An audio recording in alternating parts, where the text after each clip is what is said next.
नमस्कार, जय हिंद, वंदे मातरम दोस्तों। स्वागत है आप सभी का यूपी टुडे न्यूज में। चलिए नजर डालते हैं यूपी के हर जिला, हर क्षेत्र की 25 फटाफट बड़ी खबरें मात्र 3 मिनट में। उससे पहले आप ये वीडियो कहां से देख रहे हैं, हमें कमेंट करके जरूर बताएं। नोएडा के रहने वाले अजय सिंह को साइबर ठगों ने शेयर बाजार में निवेश के नाम पर 1,50,50,000 रुपए का चूना लगाया। ठगों ने पहले कम निवेश कराकर मुनाफा दिखाया, फिर बड़ी रकम निवेश कराई। मुनाफा निकालने के समय टैक्स के नाम पर और पैसे मांगे गए। पीड़ित ने साइबर क्राइम थाने में शिकायत दर्ज कराई है। पुलिस मामले की जांच कर रही है। मुरादाबाद में भाजपा एमएलसी के बेटे क्षितिज शिवम पर शराब पार्टी के बाद बिल मांगने पर बार में मारपीट और तोड़फोड़ करने का आरोप है। बार मैनेजर मिथुन ने पुलिस को शिकायत दी, जिसमें कहा गया है कि क्षितिज और उसके साथियों ने बिल का भुगतान करने से इनकार कर दिया और हंगामा किया। उत्तर प्रदेश सरकार ने चमड़ा उद्योग को बढ़ावा देने के लिए नई नीति बनाई है।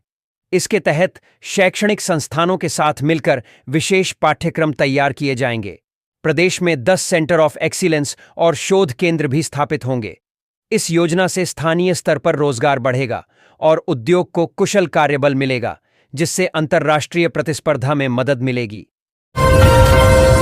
कानपुर में गंगा का जलस्तर चेतावनी बिंदु पार कर खतरे के निशान की ओर बढ़ रहा है। नदी का पानी तटवर्ती गांवों में पहुंच गया है। ग्रामीणों का जीवन अस्त व्यस्त हो गया है। सड़कों पर नाव चल रही हैं और गाड़ियां डूब गई हैं। नवाबगंज के भारतपुरवा और भगवान दीनपुरवा गांव में हालात बिगड़ने लगे हैं। अप्रिय घटना की आशंका से बिजली काट दी गई है। गोरखपुर के चौरी चौरा क्षेत्र में एशियन फर्टिलाइजर फैक्ट्री से गैस रिसाव के कारण 14 बच्चे बीमार हो गए। स्कूल से लौटते समय बच्चों को गले में जलन और उल्टी की शिकायत हुई। ग्रामीणों ने फैक्ट्री पर लापरवाही का आरोप लगाते हुए विरोध प्रदर्शन किया, जिसके बाद एसडीएम ने फैक्ट्री को बंद करने का आदेश दिया और बच्चों को अस्पताल में भर्ती कराया गया। एकेटीयू अब अपने शिक्षकों, कर्मचारियों और उनके परिवारजनों को विभिन्न बीमा कंपनियों के माध्यम से 10 लाख रुपए तक का मुफ्त इलाज प्रदान करेगा। इसके अतिरिक्त कर्मचारी कल्याण कोष से किसी कर्मचारी की मृत्यु होने पर 15 लाख रुपए की सहायता दी जाएगी।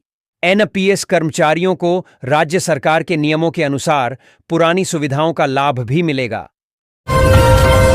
देश के पहले रीजनल रैपिड सिस्टम पर मेरठ के मोदीपुरम से सराय काले खां तक जल्द ही नमो भारत ट्रेन से यात्री की जा सकेंगे।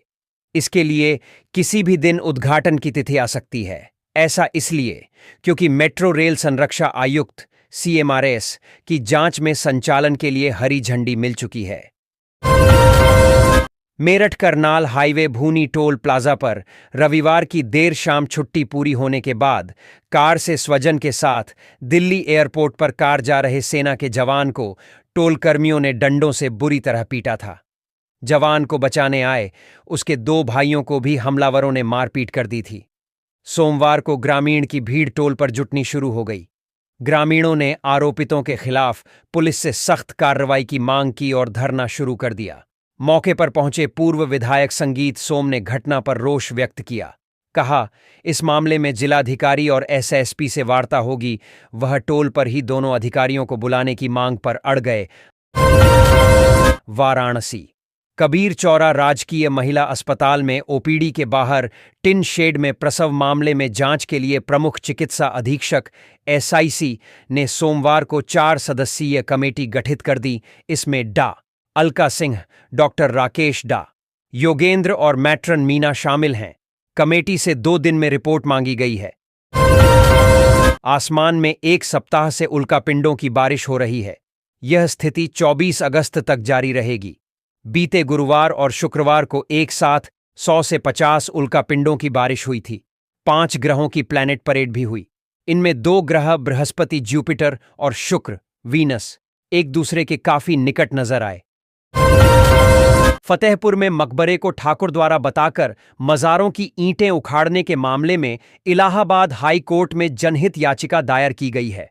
याचिका में घटना की सीबीआई या न्यायिक जांच कराने की मांग की गई है। याचिकाकर्ता के वकील ने इसे सोची समझी साजिश बताया है, जिसमें स्थानीय पुलिस पर कार्रवाई न करने का आरोप लगाया गया है। घटना में मकबरे पर भगवा ध्वज लहराया गया और तोड़फोड़ की गई। दरभंगा जिले में एक विवाहित महिला को अपने जीजा से प्यार हो गया और वह उसके साथ रहने लगी। पति ने पहले पत्नी को समझाया, फिर उसकी बहन से शादी का प्रस्ताव रखा। जीजा ने दोनों बहनों को साथ रखने का फैसला किया। महिला ने बताया कि वह बच्चों के भविष्य के लिए सौतन बनकर रहने को तैयार है। पति बच्चों के लिए रोता रहा, पर पत्नी नहीं मानी। नागरिकता संशोधन कानून सीए और राष्ट्रीय नागरिक रजिस्टर एनआरसी के विरोध में हुए बवाल के मुकदमों में सुप्रीम कोर्ट ने आरोपितों को राहत दी है। संपत्ति के नुकसान की भरपाई के लिए वसूली के आदेश पर रोक लगा दी गई है। उत्तर प्रदेश सरकार से 4 सप्ताह में जवाब मांगा गया है। श्रावस्ती के भिनगानगर में ईदगाह से तहसील तिराहे तक सरकारी जमीन पर बने लगभग 53 मकान और दुकानों को प्रशासन द्वारा बुलडोजर से गिराया जाएगा। अतिक्रमण हटाने की चेतावनी के बाद दुकानदारों में हड़कंप मच गया और वे दुकानें खाली करने में जुट गए। शांति व्यवस्था बनाए रखने के लिए पुलिस और पीएसी के जवान तैनात किए गए हैं। गोरखपुर एम्स में इलाज के लिए आने वाले मरीजों में गोरखपुर के बाद बिहार के मरीजों की संख्या सबसे अधिक है। पिछले 6 सालों में गोरखपुर से 17 लाख और बिहार से 3.5 लाख मरीज आए हैं, जिनमें सिवान और गोपालगंज के मरीज अधिक हैं। ओपीडी सेवा शुरू होने के बाद रोगियों की संख्या तेजी से बढ़ी है और अब प्रतिदिन 5,000 से अधिक मरीज आ रहे हैं। उत्तर प्रदेश में मानसिक स्वास्थ्य विशेषज्ञों की भारी कमी है, खासकर 29 जिलों में जहां एक भी डॉक्टर नहीं है। राष्ट्रीय स्वास्थ्य मिशन एनएचएम के प्रयासों के बावजूद, आकर्षक वेतन की पेशकश के बावजूद विशेषज्ञ सरकारी सेवा में आने को तैयार नहीं है। हर साल 110 विशेषज्ञ निकलने के बावजूद रिक्त पद भरने के लिए सरकार प्रयासरत है और पुण्य विज्ञापन जारी करने की तैयारी में है। उत्तर प्रदेश प्रदूषण नियंत्रण बोर्ड जल्द ही समूह ग के 115 पदों पर भर्ती करेगा, जिसके लिए अधीनस्थ सेवा चयन आयोग को प्रस्ताव भेजा गया है। समूह ख के पदों के लिए भर्ती प्रक्रिया में बदलाव होगा। अब लिखित परीक्षा भी होगी। बोर्ड में 355 पद रिक्त हैं और 233 नए पद सृजित किए जाएंगे, जिससे कुल पदों की संख्या 965 हो जाएगी। अगस्त माह की शुरुआत झमाझम बारिश से हुई। 1 से 14 अगस्त तक प्रदेश में सामान्य से अधिक बरसात रिकॉर्ड की गई, लेकिन पिछले 4 दिनों से हो रही तेज धूप की वजह से दिन और रात के तापमान में करीब 5-6 डिग्री सेल्सियस तक वृद्धि हुई है। 21 अगस्त से मौसम फिर करवट लेगा। मौसम विभाग के मुताबिक 21 से 24 अगस्त तक प्रदेश भर में मध्यम से भारी बारिश की संभावना है। उत्तर प्रदेश सरकार ने पर्यटकों के लिए खुशखबरी दी है। अब राज्य के टाइगर रिजर्व और नेशनल पार्क हर साल 1 नवंबर से खुलेंगे। पहले 15 नवंबर से खुलते थे।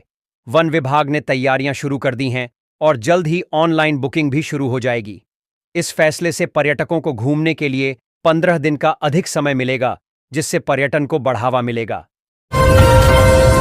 मेरठ हापुड़ लोकसभा क्षेत्र के सांसद अरुण गोविल ने रेल मंत्री अश्वनी वैष्णव से मुलाकात कर दिल्ली से हरिद्वार के लिए सुपरफास्ट ट्रेन चलाने की मांग की। उन्होंने कहा कि यह ट्रेन मेरठ, मुजफ्फरनगर और रुड़की जैसे शहरों को जोड़ेगी, जिससे धार्मिक पर्यटन, शैक्षिक और औषधीय दृष्टिकोण से महत्वपूर्ण विकास होगा। इससे क्षेत्र के आर्थिक और सामाजिक विकास को गति मिलेगी। कांग्रेस सांसद राहुल गांधी के खिलाफ याचिका पर सुनवाई के दौरान याचिकाकर्ता के वकील ने कोर्ट में दलील दी है कि राहुल गांधी के वकील को पक्ष रखने का विधिक अधिकार ही नहीं है। सुनवाई के बाद अपर मुख्य न्यायिक मजिस्ट्रेट चतुर्थ एमपीएमएलए की अदालत ने अगली सुनवाई की तिथि 25 अगस्त तय कर दी। वाराणसी के जेपी मेहता इंटर कॉलेज में शिक्षकों की एक आम सभा हुई, जिसमें माध्यमिक शिक्षक संघ उत्तर प्रदेश नामक एक नया संगठन बनाने का निर्णय लिया गया। शिक्षकों ने महसूस किया कि संगठन निष्क्रिय हो गए हैं, इसलिए उन्होंने सुधांशु शेखर त्रिपाठी को प्रदेश अध्यक्ष, रेवती रमण शर्मा को प्रदेशीय महामंत्री और समीर श्रीवास्तव को प्रदेश कोषाध्यक्ष चुना। प्रयागराज में गिट्टी लदे ट्रक चालक से वसूली के आरोप में मेजा थाने के 2 पुलिसकर्मियों को निलंबित कर दिया गया है। आरक्षी चालक ज्ञान बहादुर और आरक्षी राहुल का के लेन देन का वीडियो वायरल होने पर डीसीपी यमुनानगर ने यह कार्रवाई की। मामले की जांच एसीपी 12 को सौंपी गई है। प्रयागराज मीरजापुर मार्ग पर यह घटना हुई, जिसके बाद उच्चाधिकारियों ने त्वरित संज्ञान लिया।